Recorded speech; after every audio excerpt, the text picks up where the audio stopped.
Je vais me battre pour ne pas être chef de projet, mais pour rester product owner et pour faire comprendre à l'administration qu'elle avait intérêt elle-même à croire en cette méthode parce que cette méthode permet d'avoir plus d'impact, d'aider plus de citoyens et aussi d'économiser de l'argent. Est-ce que tu avances aussi bien que tu le voudrais ? Pour utiliser Typeform, c'est hors roadmap, il faut passer par je sais pas quel outil que vous n'avez pas le droit de paramétrer tout seul. Bonjour et bienvenue dans ce nouvel épisode du calendrier de l'Avent du produit. Pour cette seconde édition, j'ai eu le plaisir d'échanger avec 24 nouveaux passionnés que vous découvrirez jour après jour. Et aujourd'hui, je suis avec Gaëlle, qui est Product Manager chez Chance. Salut Gaëlle, comment ça va ? Salut Marceline, ça va super et toi ? Super, merci. Est-ce que tu peux te présenter en quelques mots ? Oui, je m'appelle Gaëlle Toledano, j'ai 33 ans, j'habite à Paris et je travaille dans l'univers du produit depuis maintenant 4 ans.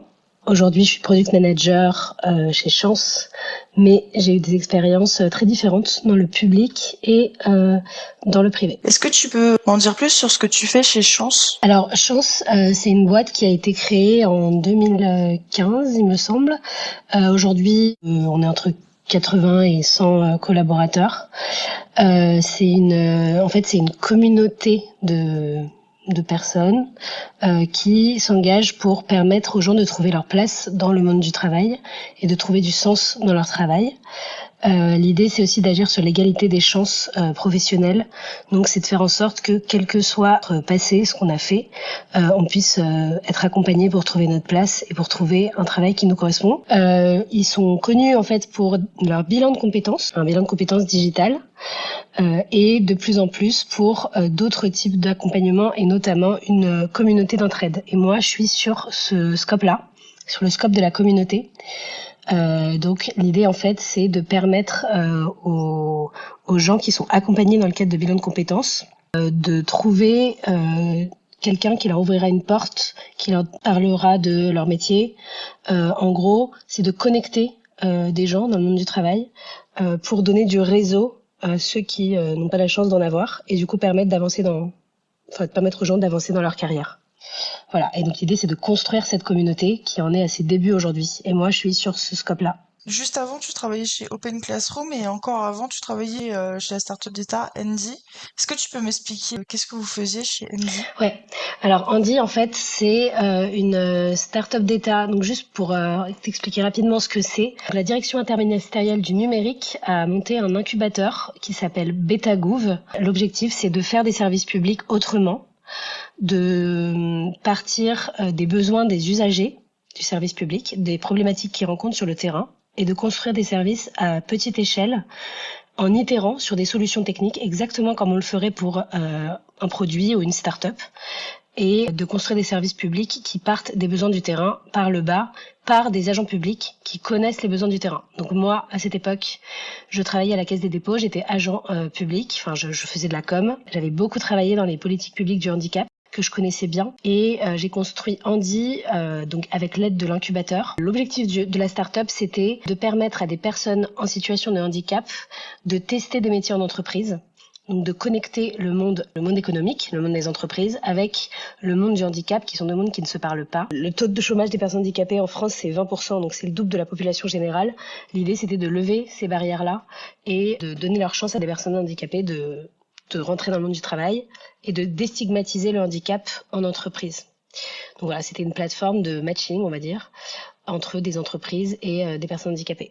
Et moi, j'étais dans ce cadre-là intrapreneuse, donc j'ai été détachée par la Caisse des dépôts ou financée par la Caisse des dépôts pour mettre en œuvre ce projet. J'avais un pied dans l'incubateur et un pied à la Caisse des dépôts pendant environ 1 an et demi. Certaines grandes entreprises, elles font un peu leur marché. En fait, ils ont un quota de personnes handicapées à prendre et ils préfèrent prendre un type de personnes handicapées. Vous vous occupiez de toutes les personnes en situation de handicap ? Juste avant, je travaillais dans justement le fonds qui permet aux entreprises de recruter 6% de personnes handicapées. C'était un fonds public pour mettre en accessibilité l'État et permettre de mieux intégrer les personnes handicapées en entreprise. Effectivement, le quota, c'est 6%. Tu as tout à fait raison. Le problème de cette loi qui, au demeurant, est hyper utile, c'est que quand tu as une obligation d'emploi, forcément, les employeurs préfèrent recruter les personnes handicapées qu'elles estiment, entre guillemets, les moins problématiques ou qui leur coûteront le moins cher. Il y a toute une partie des personnes handicapées qui restent sur la touche, notamment le handicap psychique et le handicap mental, qui sont les plus difficiles à intégrer. Et nous, justement, avec la start-up, l'objectif, c'était d'intégrer tout type de handicap et en particulier de s'occuper des gens qui avaient le plus de difficultés dans l'emploi, c'est-à-dire handicap psychique. On a accompagné plusieurs personnes qui étaient en situation de handicap psychique assez grave, dont une, par exemple, qui n'avait pas travaillé depuis 14 ans, qui avait décompensé à l'issue de ses études, qui était devenue schizophrène et qui n'avait jamais travaillé depuis. Et on a pu lui trouver une immersion dans la com et le marketing. Et ça s'est super bien passé et ça lui a permis après, justement, suite à cette expérience, de reprendre confiance en elle dans le milieu du travail et ensuite d'être embauchée dans une start-up. Ça a créé des belles histoires comme ça parce que, en fait, on a cru en ces personnes et on a aussi évidemment baquer les choses avec leur médecin. Enfin voilà, on n'était pas du tout à l'aveugle, on était accompagnés. Il y avait des prescripteurs dans la boucle, il y avait Pôle emploi, Cap emploi. Enfin, on était entouré de plein de partenaires pour faire en sorte que ce process voit le jour et qu'il soit sécurisé. Donc oui, gros travail, pas facile. Moi, je vois totalement. Une fois que la personne est embauchée dans une entreprise, est-ce qu'il y a quand même un process de suivi des personnes qui sont placées? Pour Andy, ce qu'on avait fait, alors c'était une expérimentation Andy, enfin je veux dire, c'était, on pourra en reparler si tu veux, mais c'est pas passé au stade de scale. Mais nous, ce qu'on avait mis en place, c'était que à l'issue des immersions, le tuteur, donc il y avait un tuteur dans l'entreprise qui prenait en charge la personne, devait faire un espèce de rapport de stage, pas du tout sur un côté médical évidemment, mais sur un côté professionnel. Et ensuite, on rebouclait de notre côté avec notamment les prescripteurs, donc Cap emploi, qui en général avait placé ces personnes, ils nous avaient indiqué ces personnes-là. Et on avait aussi dans certains cas l'assurance maladie dans la boucle pour les gens qui étaient en arrêt de travail. Donc oui, on faisait un bilan avec eux. Après, on n'était pas en lien direct avec les psychiatres parce que là, c'est du secret médical et c'était pas du tout notre scope. Mais en tout cas, on s'assurait que les prescripteurs soient bien au courant de la situation. Si jamais il y avait besoin, reboucler eux avec d'autres acteurs. Ouais. Notamment médicaux par exemple. Et du coup, pour en revenir à Chance, à qui Chance s'adresse en fait? Intéressant comme mission, on a plusieurs personas, plusieurs types de gens qui peuvent être concernés par notre produit. La majorité des gens qu'on accompagne, ou en tout cas qu'on accompagnait jusqu'à il y a quelques temps, c'était des personnes qui souvent avaient fait des bonnes études, avaient un parcours tracé, etc. Et en fait, du jour au lendemain, se retrouvaient dans une situation difficile au travail parce qu'elles ne trouvaient plus de sens dans leur travail ou elles avaient des contraintes, soit horaires, soit de charges de travail trop importantes. Donc, beaucoup de gens qui étaient en burn-out, qui venaient nous voir. On a un peu commencé, entre guillemets, sur ce créneau-là. Après, on a aussi d'autres types de gens qu'on accompagne, par exemple, des gens qui ont besoin de clarifier leur projet professionnel dans le sens où elles n'ont pas forcément fait des très bonnes études ou elles n'ont pas forcément un métier qui les épanouit. Et en fait, un jour, elles se rendent compte qu'elles sont plus heureuses ou qu'elles sont pas assez bien payées ou etc. Mais elles ne savent pas trop vers quoi elles peuvent s'orienter, ce qu'elles peuvent faire d'autre. Elles n'ont pas confiance en elles et en leurs capacités. Du coup, notre objectif, c'est de leur redonner confiance. Et on a aussi des gens, alors tous ces personnages sont un peu poreux évidemment, mais des gens qui ont un projet très précis, mais qui savent pas comment le mettre en œuvre et qui ont besoin, encore une fois, de reprendre confiance en elles pour l'accompagner ou d'avoir du réseau pour le mettre en œuvre, qui n'en ont pas, donc qui ont des barrières en fait, soit internes qui les empêchent de réaliser leur projet, soit externes, manque de réseau par exemple, qui les empêchent de réaliser leur projet. Et juste pour la méthode Chance, parce que je pense que c'est intéressant dans notre modèle, en fait, on se base sur une méthode qui se base sur 4 piliers pour permettre aux gens d'être alignés avec leurs 4 piliers dans leur projet professionnel. Ces piliers, c'est la finalité. Au service de quoi je veux travailler, de quelle cause, quoi je veux dédier mon quotidien professionnel, de quel sujet, etc. Le pilier métier, donc vers quel métier je me vois, qu'est-ce que je veux faire au quotidien en termes de tâches. Le pilier environnement, dans quel environnement de travail j'ai envie d'évoluer. Est-ce qu'il est plutôt dynamique, est-ce qu'il est plutôt entre guillemets posé, plutôt petit, grand, un travail de bureau, etc., etc. Et le pilier impératif qui est quelles sont mes contraintes aujourd'hui? Est-ce que, j'ai des enfants à charge? Est-ce que j'ai un gros besoin financier, etc. Et ces impératifs-là, comment on va les intégrer? Et donc, en fait, notre méthode, elle se construit à partir de ça, pour aider les gens à vraiment être alignés à 100% ou au maximum avec leurs piliers, qui sont propres à chacun, en fait.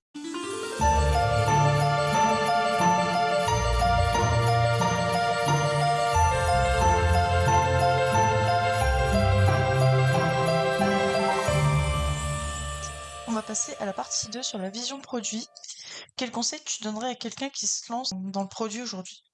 C'est un peu des conseils qui ont l'air bateaux, mais je pense qu'ils sont importants. Enfin, moi, qui m'ont beaucoup servi. J'en donnerai 3. Le premier, c'est de suivre son instinct. Ça a l'air très très bateau comme ça, mais je pense qu'en fait, dans le produit, il y a de la méthode, certes, qui est très importante pour structurer sa roadmap, sa pensée, etc., mais aussi pour s'aligner avec tous les autres gens avec qui on travaille parce qu'on est aux confins de plein de métiers. Mais il y a surtout pas mal de bon sens et de se faire confiance parce qu'en fait, il y a jamais de bonne ou de mauvaise réponse tant qu'on peut justifier ce qu'on met en place et pourquoi on le fait.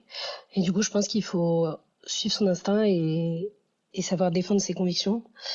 Le deuxième conseil, c'est de rester très à l'écoute du marché déjà, mais aussi en interne de ce que nous disent les métiers qui travaillent sur les sujets sur lesquels on bosse et qu'on doit scaler ou qu'on doit productiser, parce que c'est eux qui connaissent très bien les utilisateurs et souvent c'est des ressources très précieuses. Donc voilà, il faut rester à l'écoute, je pense, du terrain, des ops. Moi, c'est quelque chose que je fais beaucoup et j'apprends énormément parce que eux, en fait, travaillent sur des produits de façon très manuelle en général. Et c'est comme ça qu'on apprend et c'est eux qui connaissent le mieux les problématiques des utilisateurs. Le troisième conseil, c'est de pas vouloir tout faire d'un coup. Donc accepter d'avancer petit à petit, faire des MVP, des minimum viable products, de pas vouloir régler tous les problèmes en même temps. Enfin moi je sais que c'est quelque chose que je faisais pas au début. J'avais envie d'avoir des produits parfaits, de faire plein de choses d'un coup et en fait en faisant plein de choses on fait rien. Et du coup l'idée c'est de s'attaquer à un petit problème à la fois, à une mesure d'impact à la fois. Je pense que c'est très important d'être patient en fait. Par rapport à vos rituels, est-ce qu'il y a des choses que tu fais pas parce que Scrum c'est vraiment un idéal, tu vois, finalement? Est-ce qu'il y a des choses qui ne sont pas possibles dans le contexte de ton entreprise? Ouais. Alors, bonne question. Sachant que nous, on est passé en Scrum il y a 2 mois, hein, très très récemment. Apparemment, il y a eu des hauts et des bas, enfin pas des hauts et des bas, mais il y a eu un peu des changements chez Chance au niveau de la méthode. Donc, on commence à se réhabituer à Scrum. Ce qu'on fait pas, ou en tout cas, ce qui est plus difficile, c'est qu'on a une petite équipe, nous. On a une petite équipe tech. On est 3 PM et il y a presque le même nombre de tech, même s'il va y avoir, sur l'équipe va probablement grossir, mais pour l'instant, c'est le cas. Donc, on n'a pas le temps de tout faire by the book, comme beaucoup de gens. Et notamment les tests. Donc, c'est les PM qui font les tests. Testent, en fait, les features une fois qu'elles sont en staging, enfin une fois qu'on est en train de les mettre en prod, avant la mise en prod. Ça, moi, c'était pas le cas dans mes boîtes d'avant où il y avait un QA, enfin il y avait quelqu'un qui faisait des tests. Là, pour l'instant, c'est pas le cas. En fait, finalement, moi, j'aime bien, ça me dérange pas de tester les scénarios parce que ça permet de savoir si le produit fait exactement ce qu'on veut et je trouve qu'on n'est jamais, enfin voilà, on n'est jamais à l'abri de rien. Donc, ça me rassure moi de faire des tests, enfin, j'aime bien, c'est pas quelque chose qui me dérange. Et après, la deuxième chose qu'on fait, c'est que le sprint, on se laisse assez de souplesse pour rajouter des tickets en cours de sprint ou pour en enlever si besoin. Enfin, on a un objectif de sprint, on a des tickets à prendre, on a des estimations, etc. Mais il arrive souvent que pendant le sprint, on découvre des choses où il y a un sujet qui devienne plus prio ou moins prio, etc. Et que le sprint change un peu de scope. Et ça, c'était quelque chose que je faisais pas du tout avant. Notamment quand j'étais à la Caisse des dépôts, c'était interdit. On avait un Scrum Master qui était très à cheval sur la méthode et tout. Et maintenant, vu qu'on est une plus petite boîte, on fait ça. Et finalement, pour l'instant, ça marche bien. Avant, on était en shape-up, donc c'est une autre méthode. C'était un peu plus comme ça, de ce que j'ai compris. Donc, on a un peu gardé un héritage de cette autre méthode. Et moi, j'aime bien. Enfin, je trouve ça super important de garder de la souplesse quand même dans une équipe tech et de pas être trop rigide parce que sinon, c'est pas efficace. On fait des choses qui servent à rien ou on est frustré, quoi.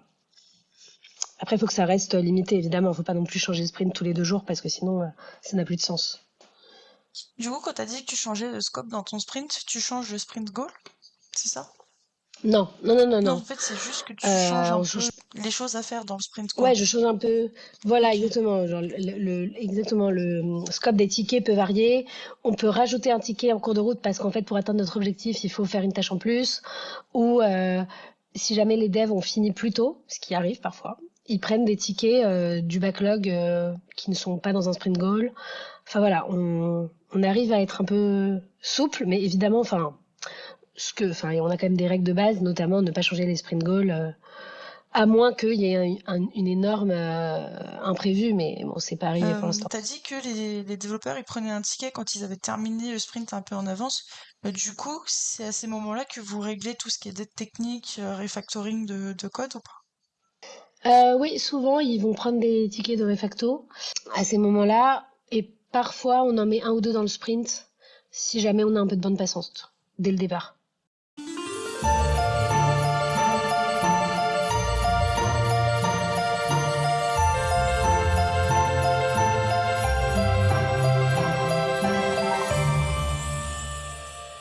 On va passer à la partie 3. T'as décidé de nous parler du sujet d'être PM dans le secteur privé versus PM dans le secteur public.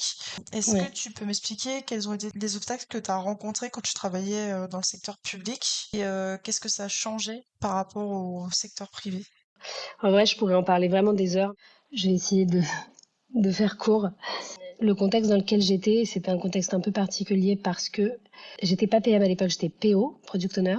Le métier de PO, PM, n'existait pas en fait à cette époque-là. Moi, j'étais à la Caisse des dépôts. Donc j'étais une des premières. En tout cas, il y en avait un ou deux dans la boîte, mais vraiment pas beaucoup. Donc déjà, c'était nouveau pour l'administration, ce métier-là. Il y avait déjà ça dans le contexte. Deuxièmement, c'était un contexte assez tendu politiquement. Donc il y avait une grosse pression qui venait d'en haut. Donc on attendait de nous des choses, mais sans que ce soit vraiment très explicite. Et troisièmement, je travaillais avec des partenaires publics, notamment le ministère du Travail, Pôle emploi, des partenaires handicap, etc., qui n'avaient pas du tout l'habitude de bosser avec des product managers ou des product owners, parce que ces métiers sont totalement nouveaux dans la fonction publique. Et du coup, il y a eu un gros travail. Le premier obstacle, entre guillemets, ou la première challenge, c'était qu'il y a eu un énorme travail d'acculturation et de pédagogie. Ça veut dire qu'en même temps que moi, je commençais à me former au produit parce que je découvrais ce métier, je devais en plus former les autres et les acculturer à la méthode produit. Donc hyper intéressant, mais très challengeant parce que je passais énormément de temps à faire de la pédagogie, à rassurer, à expliquer pourquoi on faisait comme ça. Donc il y avait ça.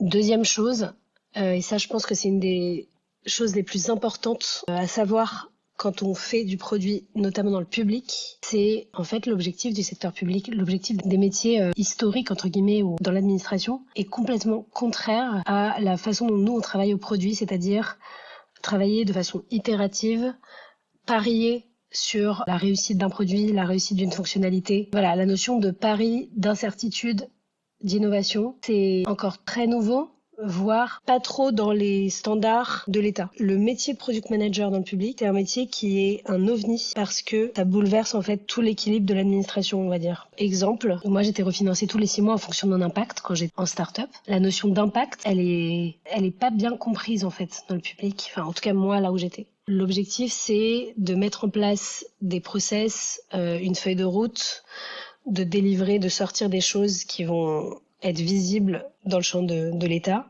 mais c'est pas forcément de compter le nombre de gens que ça va impacter.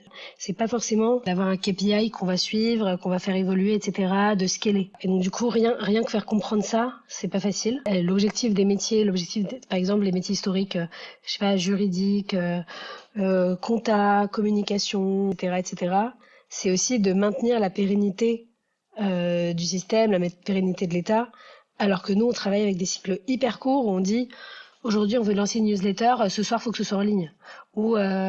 Et donc, qu'est-ce que ça veut dire pour le point de vue des métiers? Ça veut dire qu'on va devoir rédiger nous-mêmes des contenus, passer par un outil super rapide type Typeform, Mailchimp pour l'envoyer, contacter nos utilisateurs dans la journée, etc. Tout ça, c'est pas du tout dans le timing de l'administration qui dit pour envoyer une newsletter, il faut que ce soit validé par telle personne à la com, il faut que ce soit mis dans tel outil, il faut que ce soit mis dans telle roadmap. Pour utiliser Typeform, c'est hors roadmap, il faut passer par je sais pas quel outil, que vous n'avez pas le droit de paramétrer tout seul, c'est tel responsable qui doit le faire. En gros, toutes les demandes qu'on avait pour aller vite et pour prouver notre impact rapidement allaient à l'encontre de la façon de travailler de l'administration. Donc ça, c'était un gros challenge de faire comprendre qu'on pouvait pas se permettre, qu'il fallait qu'on s'affranchisse en fait du cadre pour innover. On a réussi à le faire dans une moindre mesure, enfin dans une certaine mesure plutôt, mais pas surtout. Et après voilà, l'autre challenge, c'est convaincre l'administration de parier sur un produit dont on ne connaît pas l'issue. On ne sait pas s'il va être utile ou pas, on ne sait pas s'il aura de l'impact ou pas, mais on va tester, on va apprendre en marchant. Ça, c'est vraiment la base du produit et de façon générale de comment fonctionnent les startups. L'État, c'est pas ça. C'est tu t'engages sur un budget annuel, t'as des cycles en V. C'est vraiment du chef de projet en fait. Voilà, tu dois rendre des comptes à ton administration, voire au cabinet ministériel de tutelle, etc., etc.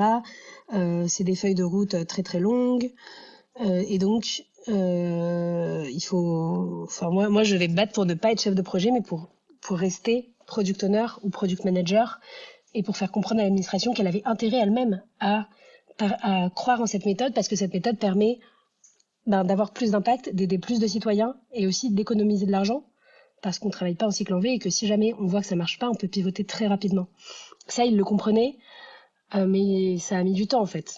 Ça a mis beaucoup de temps. T'étais prolongé de 6 mois quand on mesurait ton impact. Du coup, est-ce que ça te poussait pas à prendre des mauvaises décisions justement pour être prolongé? Des décisions un peu politiques? C'est pas que ça me poussait à prendre des mauvaises décisions, c'est plutôt que il y avait une grosse partie de storytelling. Mais ça, c'est partout en fait. Ça veut dire que au bout de 6 mois, on avait à peine un MVP en ligne. On avait une landing page où les personnes handicapées pouvaient s'inscrire pour participer à notre expérimentation. Donc, on n'avait pas d'impact à ce moment-là. Mais c'est pas grave. On avait fait une discovery et au bout de 6 mois, on savait un peu vers quoi on voulait aller. Et donc, à ce moment-là, l'idée, c'était de convaincre que notre produit avait du potentiel. Et donc, je dirais pas qu'on prenait des mauvaises décisions, mais c'est juste qu'on devait convaincre l'administration à ce moment-là qu'on allait réussir à scaler, alors qu'en fait on n'en savait rien. Notamment, ce qu'on a fait en fait, c'est que on a ouvert un compte LinkedIn. On a eu 2000 personnes qui nous suivaient sur LinkedIn en 3-4 mois. On avait beaucoup de réactions sur notre LinkedIn. On avait une bizdev qui était super, qui allait voir tous nos partenaires. Enfin, en gros, on a essayé de créer de l'engouement autour du produit, alors que le produit n'existait pas, et de vendre ça à l'administration pour qui parient sur nous. Mais ce qu'on leur vend, c'est pas qu'il y aura des immersions professionnelles. Ce qu'on leur vend, c'est que... on leur vend aussi le fait qu'au niveau des politiques publiques, l'État, la Caisse des dépôts va, entre guillemets, briller à travers ce produit. En fait, on leur vend un peu une vitrine politique. Donc oui, c'est sûr qu'il faut jouer le jeu de la politique dans ce cadre-là, mais tout comme dans les startups, on joue un peu le jeu du business aussi. C'est le jeu en fait. C'est juste que l'enjeu est différent. Et après, donc c'était au bout des premiers 6 mois. Au bout des deuxièmes 6 mois, là, on commençait à avoir de l'impact parce qu'on avait une expérimentation qui avait bien marché. Mais encore une fois, on savait pas si on allait réussir à scaler. On savait pas si l'expérimentation allait pouvoir passer au stade de vrai service public.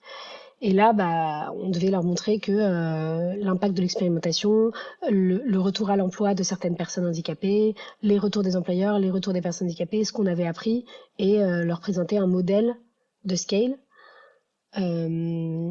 C'est pas le modèle de scale qui les a convaincus, c'est plutôt ce que ça pouvait déboucher en termes de perspective, d'image, de politique. Enfin voilà. Donc oui, évidemment, faut toujours se placer dans la perspective de comment présenter les choses à son stakeholder. Et nous, notre stakeholder, c'est l'État. C'est quoi l'enjeu de l'État?